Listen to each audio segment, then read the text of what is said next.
2011. That was 10 years ago. Won't be no Arab Spring. You know, when we were saying that talk, there will be no Arab Spring. You know, when that was 10 years ago. A little over, that was 10 and a half years. There will be no Arab Spring. You might as well stop. And we was not saying it with a question mark, like, I don't think it's going to be no, we didn't say it. Did we mention it like that? We said there will be no Arab Spring. And then we told them about the steps. And those steps came out. That's why, look, you got to imagine the trip that Boss Man them on. That wasn't the first time. If something happened in Lebanon, we said that ain't no tragedy. We called it Bashiru. That's good news. Since we're talking about that, look at Lebanon right now.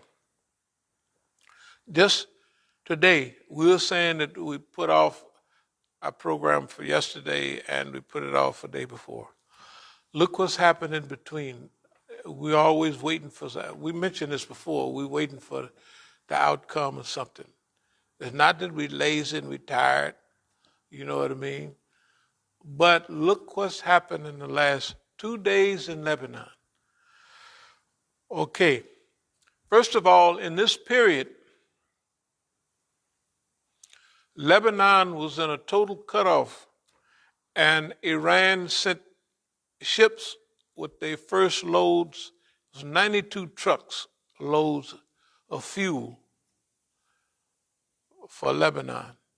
Now they got other ships. I don't know, they either on the way or they're there already, some of them. Same thing for Venezuela. Venezuela, on this side, the biggest oil producer, one of the biggest oil producers in the world, and rich. When I lived in South America, I used to live in Venezuela for a while. Venezuela and Colombia is like being in America and Venezuela was rich. Venezuela, if the two best passports in South America was a Venezuelan passport and was it either Brazilian or Argentinian passport. They was big in South America. But the best one was a Venezuelan passport because Venezuela was rich from oil. But then they put the boycott and the freeze on it. But Iran sent them stuff and sending them more. So in Lebanon, yesterday, we'll call it yesterday. For over here, I was listening to it all last night and this morning. One of the Christian organizations had assassins firing and killing people. I mean, here's the people. Now, two groups. Group number 2 is great. Group number 1 was Hezbollah. They knew that the demonstrators against the establishment would be Muslims and mostly Shia. So they had assassins, snipers, shooting them point blank in the head. No, they said, the Muslims said, no. We're not going to open up the way for no sectarianism. So they stayed cool. Those things that the Muslims are doing around the world is phenomenal. And all of it is our team. And everybody knows that. It ain't nobody else's team doing nothing but collaborating with the Zionists. All of their team then signed up on the Zionist ticket. Arab number 1, Arab number 2, right? None of us and all of them are surviving. Nobody is dropping the ball, and they look. When you talk about epic periods, this is it. And Saudi Arabia is still good at breaking everything up, and Iran comes right along and sweep it up. In Lebanon, everybody know that the U.S. put a freeze on Lebanon, right? Everybody else also knows that the bombs that went off at the warehouse, they was trying to put it on Hezbollah. Everybody is now looking at the Zionists. Whether they had it stored there or not, that's not the point. The point is that it blew up. Who knew exactly how much heat to put on it to blow it up? And it blew up many city blocks. But you look at, it'll make you proud. Right now today, Iran said we'll build 2 generators or something. They said that today. The Iranian minister was there, and he was laying out what we're willing to do, we're happy to do. The Uncle Toms, the Americans was there the other day at the U.S. Embassy, and they said they're the ones that got all this stuff started. What they have done is they've handed everything, packaged it up, and handed it to Hezbollah. Handed it to Iran. Just handed it to them. Not just for this Christian group, Phalange or whoever it was, assassinating people, the Lebanese army and everybody, which is all kind of people. It don't settle with nobody. The ones trying to prevent Iran from helping, they saying there's no electricity right now. Is right? There's no electricity. So when it gets dark, it's finished for you. Except few people have generators. If they got generators, they ain't got no fuel to put in. Well, they do now. Look. Everything is being handed to our people on a platter. Don't get me wrong, they suffering bad. The hassles we go through here, it's almost laughable. And that's why we laugh at it. That's why we laugh at it. The boss man is a dummy. Boss man helpers is even bigger dummies than he is. Okay. So right now, they's having a demonstration against the government or what have you. The judge, that's right, the judge. That's why they was going down to the court. The Uncle Tom judge. You don't have to worry about anything now. Everything is on the surface. Everything is on the surface. They have handed all of Lebanon. See, because first, Hezbollah been on the team. Hezbollah been on a roll. I mean, they've been on a roll. But Hezbollah had the fuel brought in and turned it over to people. They didn't say, Hezbollah, they're going to get some. They're gonna do that. That means these people are for all of us. And they against the Zionists. Look at here. When they assassinated a few people yesterday, Amal Nababeri,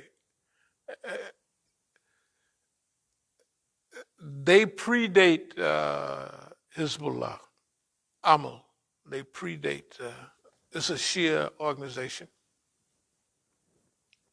But anyway, they're not as tough and not as nice as Hezbollah. Hezbollah is doing everything by a wonderful script. Self-sacrificing. We here to help y'all. Of course, we got the most power. We're not saying it. We're the most organized, but we're here to help Lebanon. They've already won the hearts. They've won the hearts of the people. So no matter what happened, in Iran is not a perfect country, but Iran right now, especially since they got out the handkerchief-headed people, they clockworking. The new foreign minister, he was a protege of Soleimani. That guy, he would call Soleimani during a certain time and, can I come along? Come on. Hey, if you look at Yemen is holding up. I don't know how, but they holding up. And they ain't even thinking about we ready to quit, surrender, peace. They said, oh, no. And they're gaining big position. So we don't have to worry. That's the way it's going. Syria, Lebanon used to be a part of Syria before Sykes-Picot. It was, Sham. Syria was all what they call Lebanon and Syria now. So now, that's why Syria and Lebanon, everybody looked the same. You could tell Lebanese and some Palestinians and Syrians, like if you look at Bashir Assad, he could almost be a European or Italian or something like that, big, tall, Italian-looking guy, right? Or European. That's the way they look. Syrians don't look like darkish type Arabs down, right? All of those people. The United States and the Zionists, as mean as they are, has helped solidify. They're handing power, and they won't quit. We gave the same lecture a couple of years ago, maybe a few years ago, that Saudi Arabia is good at breaking things, right? And our home folks come along and sweep it all up. Iran comes and sweep it up. Big plane landed 2 days ago. Where? In Afghanistan. With goods and services from Iran. I want you to look at what's happening right now. The U.S. run off from from Afghanistan, hoping that they leave all these weapons behind, and It's not the way it's going to happen. Watch in the long run. In the long run, all those modern weapons are going to be over with our home folks. Yeah, they're going to be with our home folks. They left them there for them. And then they're going to duplicate all of them. And just like they duplicated drones years ago, and now they're number 4 in drones in the world. And moving up, okay. Our people are suffering a lot,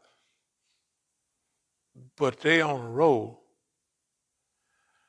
And everything that they do, it is though, along with your suffering, you're going to do this big barrel of suffering, but we're going to give you a super big barrel of blessings. Everybody's like that. Whether it's Hezbollah in Lebanon, whether it's Syria, whether it's Iraq. Now remember, all of those places would have to be rebuilt. Have anybody been keeping up with technology in Iran and watching how the technology is? They have a program, I forget what it's called. But they show business and they show all of that and they show all their new stuff they got in Iran. They are on a rocket ship. They on a rocket ship. Okay. Saudi Arabia, all those other countries, they showing they behind. They signing up with boss man. Nobody has to. We used to go out years ago. They working with America. They working with the Zionist and da da da da da. But the Palestinians said it a long time ago. I heard it over 30 years ago. He said, but there's a tribe, they're Zionist. That's a Jewish tribe. Ali Saud, that's what they say. The Palestinians say it. I don't hear nobody else say it. So whatever it is, we're living in a